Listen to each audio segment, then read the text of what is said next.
नमस्कार दोस्तों, आप सभी का स्वागत है वाई प्लेसमेंट में।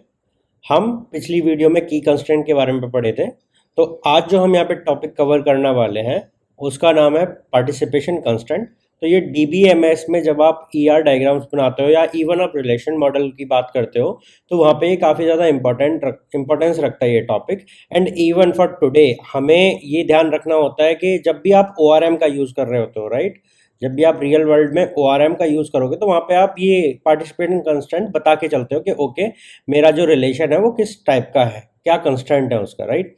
सो इसमें भी कैटेगराइजेशन होती है। So what is participation constraint? Okay, तो लेट्स से मेरे पास में एक रिलेशनशिप है आर। इस रिलेशनशिप पे एंटिटी 1 एंड एंटिटी 2 पार्ट ले रहे हैं, ठीक है। ये इन दोनों के बीच की रिलेशन है। नाउ एंटिटी 1 में काफ़ी सारे रिकॉर्ड्स होंगे, R1 होगा, R2 होगा, R3 होगा। सेम वे में एंटिटी 2 में भी काफ़ी सारे रिकॉर्ड्स होंगे, R4 है, R5 है, एंड बहुत सारे और होंगे, ठीक है।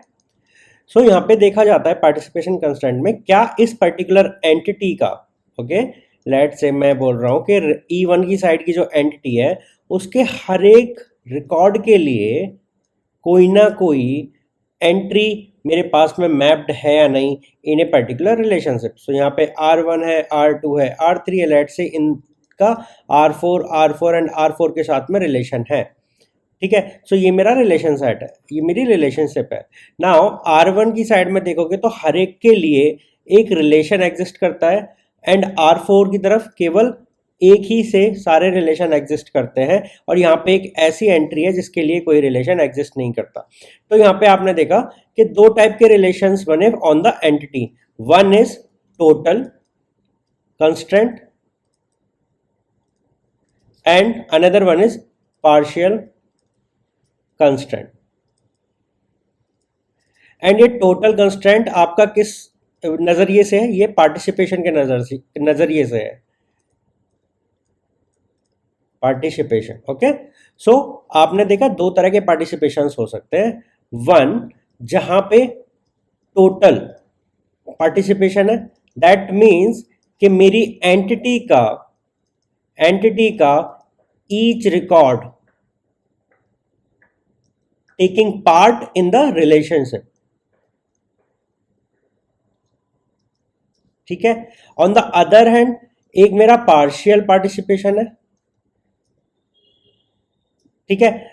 व्हाट दैट मीन्स के ओके, एंटिटी में कोई ना कोई एक ऐसी एंटिटी है जिसके लिए नो रिलेशनशिप एग्जिस्ट करता है, ठीक है। सो आप अपने पार्टिसिपेशन कंस्ट्रेंट को दो टुकड़ों में बता सकते हो कि मेरा रिलेशनशिप में जो एंटिटी है वो पार्शियली पार्टिसिपेट कर रही है या फिर वो टोटल तरीके से पार्टिसिपेट कर रही है, ओके। यहाँ पे जो E2 है that is partial and E1 जो है that is total in our example, ठीक है। अब क्या रहता है, इसकी रिप्रेजेंटेशन कैसे होती है? सो रिप्रेजेंटेशन करने के लिए हमने इसको चार कैटेगरी में डिवाइड कर रखा है। So first one is at most one. यहाँ पे क्या है कि अगर आप एक एंटिटी देखोगे, राइट, उसके बहुत सारे रिकॉर्ड होंगे, R1, R2, R3। सो ये एट मोस्ट वन अगर कोई मेरी पार्टिसिपेशन है, that means at most, okay, at most means कि मैक्सिमम मेरा एक के लिए रिलेशन होगा एंड मिनिमम 0 हो सकता है। दैट से कि मेरा जो यहाँ पे रिलेशन है वो पार्शियल है। क्या है? पार्शियल रिलेशन है, ठीक है। Second thing is at least one. यहां पे क्या है कि मेरी सेम एंटिटी ले लो आप, ठीक है, E1, E2, E3। सो एक पर्टिकुलर रिकॉर्ड के लिए, फॉर द सिंगल रिकॉर्ड, ठीक है, इन द रिलेशनशिप मेरे पास में maximum m number of relationships मिल सकते हैं, ठीक है। m क्या है? मेरी सेकंड एंटिटी के रिकॉर्ड है। सो E2 में मेरे total number of m record है, E1 में मेरे n रिकॉर्ड है, ठीक है। सो यहां पर मेरा, अगर मैं बोलूं R1 कितनों से रिलेट करता है, तो R1 E2 के हर एक से रिलेट कर सकता है। That means maximum m number of relations वो क्रिएट कर सकता है on the entry level, and minimum 1 होगा ही होगा। दैट मीन्स ये मिनिमम 1 गारंटी कर देगा कि ये टोटल पार्टिसिपेशन है।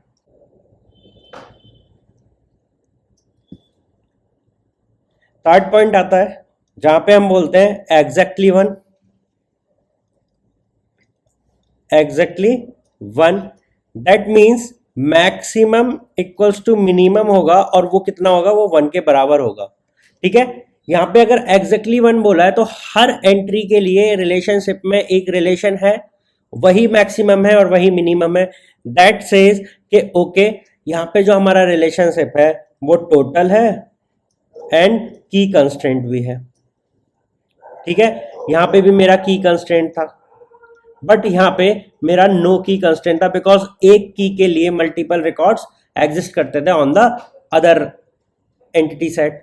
ठीक है, सो दे नो की कंस्ट्रेंट। ठीक है, फोर्थ वन इज जीरो और मैनी।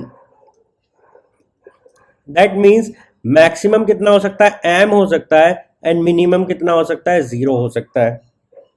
ठीक है, so this is how you will say कि ओके अगर मिनिमम 0 है तो यहाँ पे मेरा पार्शियल पार्टिसिपेशन है। ठीक है, और मैक्सिमम एम है, दैट से कि ओके नो की कंस्टेंट है। ठीक है, अब इसको आप इस एग्जाम्पल से समझो, बार बार मैं रिपीट करूंगा कि इस एग्जाम्पल से समझो कि यहाँ पे मैं हर एंट्री के लिए रिकॉर्ड एग्जिस्ट करने की बात कर रहा हूं कि वो एक के साथ में रिलेशन बनाएगा या नंबर ऑफ एम के साथ में, सबके साथ में रिलेशन बनाएगा। ओके, दैट से कि ओके उसके मैक्सिमम, इस रिकॉर्ड के लिए मैक्सिमम 1 एग्जिस्ट कर सकता है और मिनिमम 0 है। दिस 0 सेज कि अगर मिनिमम 0 है तो मतलब वो पार्शियल है, अगर ये मैक्सिमम 1 है या इक्वल टू 1 है तो इसका मतलब है कि वो की कंस्ट्रेंट है। ठीक है, तो आगे मैं एक टेबल बना देता हूं जिसमें आपको ये पूरा मैं डिटेल में समझा देता हूं कि क्या होगा। ओके, तो ये टेबल है जहां पे हम एट मोस्ट के लिए बात करते हैं। तो मैक्सिमम एट मोस्ट में क्या था, मैक्सिमम 1 था एंड मिनिमम 0 था। मैक्सिमम अगर 1 है दैट गारंटीज कि ये की कंस्ट्रेंट था। ठीक है, एंड ये पार्शियल है, पार्शियल पार्टिसिपेशन है बिकॉज इसका मिनिमम 0 है। ठीक है, इसको रिप्रेजेंट कैसे करेंगे, इसको रिप्रेजेंट करने के लिए मेरे पास में यहाँ पे P है, यहाँ पे मेरा C है, ये मेरे क्या था, यहाँ पे प्रोफेसर था और ये मेरा कोर्स था और उसके बीच का एक रिलेशन था। ठीक है, तो मैं की कंस्ट्रेंट बिकॉज प्रोफेसर की साइड से बन रहा है तो मैं बोलता हूँ हर एक, मतलब एक प्रोफेसर एक कोर्स पढ़ाता है, मतलब एक कोर्स पढ़ाता है और हो भी सकता है प्रोफेसर कोई कोर्स ना पढ़ाता हो। ठीक है, तो मेरा यहाँ पे ये रिलेशनशिप में बिकॉज प्रोफेसर एक ही कोर्स पढ़ाता है तो यहाँ पे मैं बोल दूंगा ये की कंस्ट्रेंट और उसको रिप्रेजेंट करने के लिए मैं ये एरो लगा दूंगा। ठीक है, on the other hand at least में क्या था, एट लीस्ट में मैक्सिमम क्या था, एम हो सकते हैं एंड मिनिमम क्या है, मिनिमम इक्वल्स टू 1 है। यहाँ पे मैक्सिमम अगर एम है तो ये गारंटी करता है कि ये नो की कंस्ट्रेंट है, की कंस्ट्रेंट यहाँ में नहीं है, इसमें नहीं है। और यहाँ पे मिनिमम कितनी एंट्रीज है, 1 एंट्री है। दैट मीन्स रिलेशन में हर एक एंट्री के लिए एक रिकॉर्ड अवेलेबल है। ठीक है, तो पर्टिकुलर एंटिटी जो है मेरी, पर्टिकुलर एंट्री सेट जो है मेरा, वो एक की कंस्ट्रेंट कहेगा या टोटल पार्टिसिपेशन में आ जाएगा, टोटल पार्टिसिपेशन में आ जाएगा। ठीक है, और इसको रिप्रेजेंट कैसे करोगे, लेट से हर प्रोफेसर एक या उससे ज्यादा कोर्स पढ़ाता है तो मैं क्या करूंगा, प्रोफेसर कोर्स के बीच में एक रिलेशन बनाऊंगा आर, एंड इसमें बिकॉज टोटल पार्टिसिपेशन है तो मैं उसको डबल साइडेड लाइन से रिप्रेजेंट कर दूंगा एंड यहां पे मेरी सिंगल लाइन होगी। ठीक है, ये रिलेशन रिप्रेजेंटेशन है for at least 1। On the other hand तीसरा आ जाता है एग्जैक्टली 1, मतलब एग्जैक्टली का कि मैक्सिमम भी 1 है एंड मिनिमम भी 1 है। मैक्सिमम 1 गारंटी करता है कि ये की कंस्ट्रेंट है एंड मिनिमम 1 गारंटी करता है कि यहाँ पे टोटल पार्टिसिपेशन है। ठीक है, तो इसको रिप्रेजेंट कैसे करोगे, देखो ये मेरा प्रोफेसर था, ये मेरा कोर्स था एंड इनके बीच का रिलेशन मुझे रिप्रेजेंट करना है तो मैं इसको डार्क एरो से रिप्रेजेंट करूंगा। ठीक है, ये मेरा रिप्रेजेंटेशन है। एंड फोर्थ वन है 0 या मैनी, तो यहाँ पे मैक्सिमम कितना हो सकता है, एम हो सकता है, मिनिमम कितना हो सकता है, 0 हो सकता है। मैक्सिमम एम गारंटी करता है कि यहाँ पे नो की कंस्ट्रेंट है। ठीक है, और मिनिमम 0 गारंटी करता है कि यहाँ पे पार्शियल पार्टिसिपेशन है। दैट मीन्स कि मेरा यहाँ पे जो डायग्राम बनेगा वो इसका रिप्रेजेंटेशन इस हिसाब से होगा कि सिंगल लाइन से ये सेपरेटेड होंगे। एंड बाय डिफॉल्ट आपको याद रखना है, बाय डिफॉल्ट ये फोर्थ जीरो और मैनी वाला कंसीडर किया जाता है किसी भी रिलेशनशिप में, अगर आपको स्पेसिफाई नहीं कर रखा।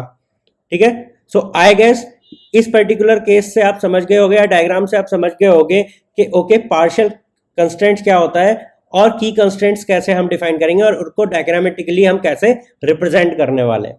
ठीक है, ये डायग्राम आपको जहन में होना चाहिए, आपके दिमाग में होना चाहिए। ओके, अगर मैं कोई बोलता हूं कि एग्जैक्टली वन या एटलीस्ट वन रिलेशन है या पार्टिसिपेशन है, तो वो पर्टिकुलर किस डायग्राम से रिप्रेजेंट होगा, क्योंकि कभी ना कभी बच्चा ना डायग्राम को मिस्टेकनली कुछ और समझ लेता है और क्वेश्चन को गलत कर देता है। ठीक है, तो चलिए मिलते हैं अगली वीडियो में, जहां पे हम बात करेंगे कार्डिनलिटी रेशो के बारे में। एंड एग्जाम में काफी ज्यादा क्वेश्चंस पूछे जाते हैं from the cardinality point of view. And cardinality को पता करने के लिए आपको पहले की कंस्ट्रेंट और पार्टिसिपेशन कंस्ट्रेंट आना चाहिए। ठीक है, तो चलिए मिलते हैं अगली वीडियो में।